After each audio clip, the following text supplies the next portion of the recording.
අද අපේ step 3 book එකේ 5 වෙනි පාඩම. මේ පාඩම පටන් ගන්න page number 18 වලින්.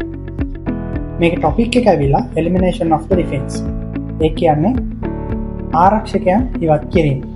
මේ ආරක්ෂකයන් ඉවත් කිරීමේ ක්‍රම තුනක් මේකේ කියලා දෙනවා. අපි එකින් එක බලමු කොහොමද මේක වෙන්නේ කියලා.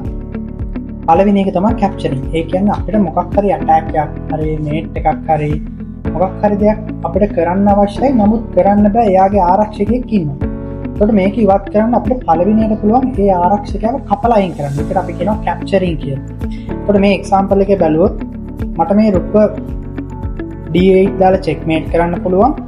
ඒ checkmate කරන්න බෑ, මේ knight ගෙන් D8 කටුව defend වෙලා ඉන්නේ. එහෙනම් මම විතර defender ඇවිල්ලා මේ knight.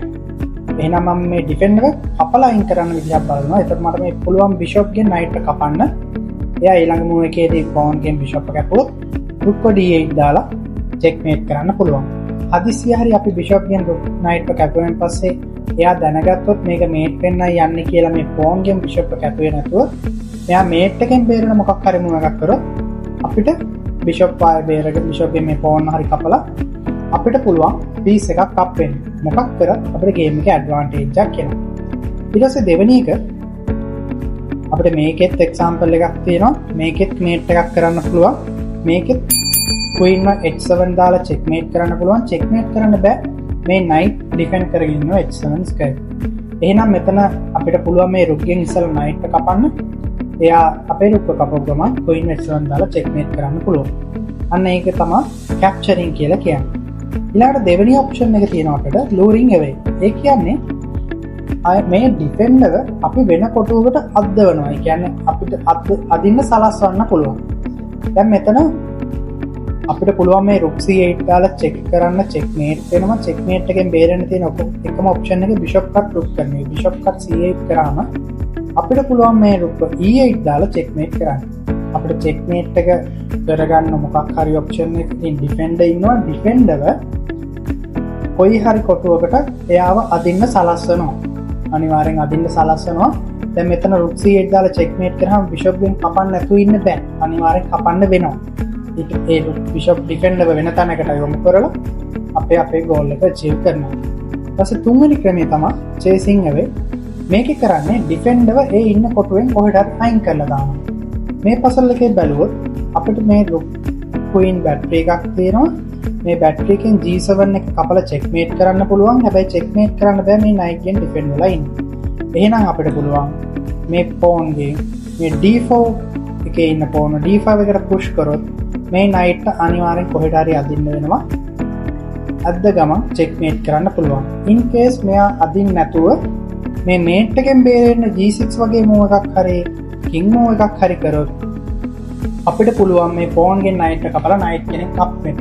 එතකොට කොහොමද game එකේ advantage එකක් එනවා. එක්ක piece එකක් up වෙනවා, නැත්නම් checkmate එකක් එනවා.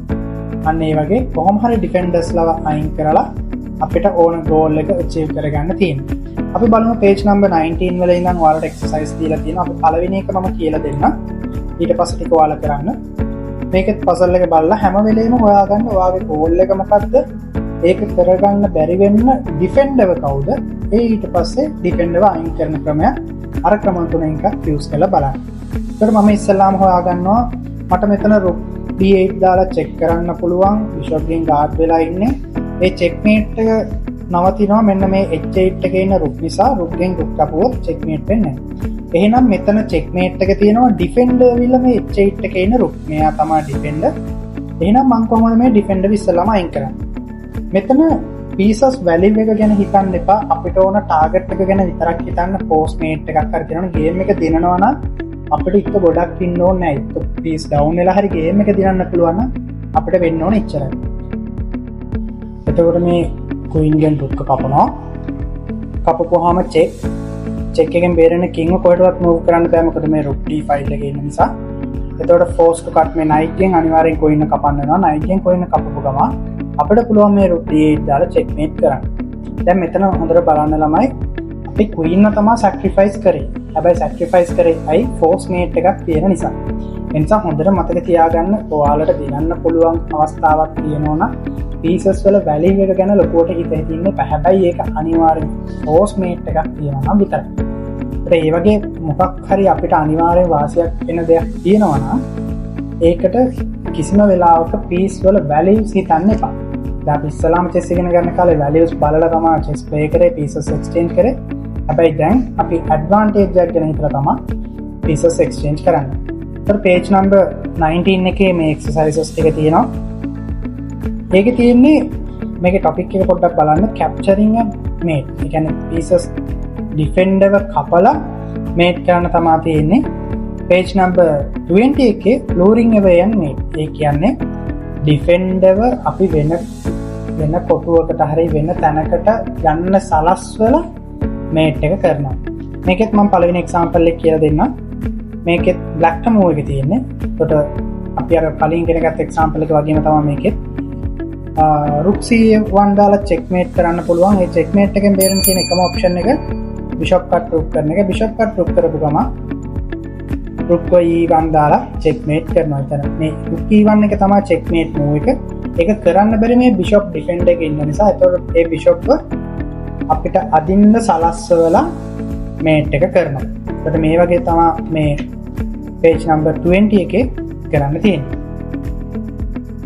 ඊට පස්සේ අපි යන් ඊළඟ පිටුවට page number 21. මේකේ තියෙන chasing away and mate. ඒ කියන්නේ defender attack එකක් දීලා ඒ කොටුවෙන් අයින් කරලා අපිට ඕන attack කරගන්නවා. එතකොට මේ පළවෙනි example එක දිහා බලුවොත් white to move. මේක ඉස්සල්ලාම ඔයාලට හරිම ලේසි හොයාගන්න. අපේ goal එක මොකද්ද, අපේ attack එක මොකද්ද, ඊට පස්සේ හොයාගන්න ඒක defend කරන් ඉන්න ඉත්ත කවුද, ඊට පස්සේ ඒ defender අයින් කරන විදියක් හොයන්න. මට පුළුවන් rook c8 දාලා checkmate කරන්න. හැබැයි checkmate කරන්න බෑ මේ b6 එකේ ඉන්න knight නිසා. මේ c8 කොටුව defend වෙලා ඉන්නේ. එහෙනම් මට පුළුවන් නම් මේ defender මේ knight මේ කොටුවෙන් කොහෙට හරි එලවලා දාන්න. මට පුළුවන් මේ mate එක කරන්න. ඒකට මම භාවිතා කරන මේ a file එකේ ඉන්න pawn a5 කොටුවට අදිනවා. එතකොට knight attack එයා අනිවාර්යෙන් knight එක කොහෙද යද්දොත් මට mate කරන්න පුළුවන්. knight වදින්න නැතුව එයා mate එකෙන් බේරුණොත් මට පුළුවන් pawn cut knight කරලා game එකේ advantage එකක් ගන්න. අන්න ඒ වගේ තමයි මේ page එකේ 21 page එකේ ඔයාලට කරන්න තියෙන්නේ. එතකොට මෙන්න මේ defender වයින් කරන ක්‍රම තුනම භාවිතා කරලා Tamanට ඕන goal එක achieve කරගන්න ඕන examples මේ පිට තුනේම මේ පාඩමෙන් ඉගෙන ගන්න පුළුවන්. මේ ටික හොඳට හිතලා බලලා කරන්න හරියටම උත්තර ටික. එතකොට ඔයාලට පුළුවන් මේ දේවල් game එකේ practically use කරලා game එකේ advantage එකක් ගන්න game එකක් දිනන්න. අපි එන ඊළඟ වීඩියෝ එකේ හම්බ වෙමු.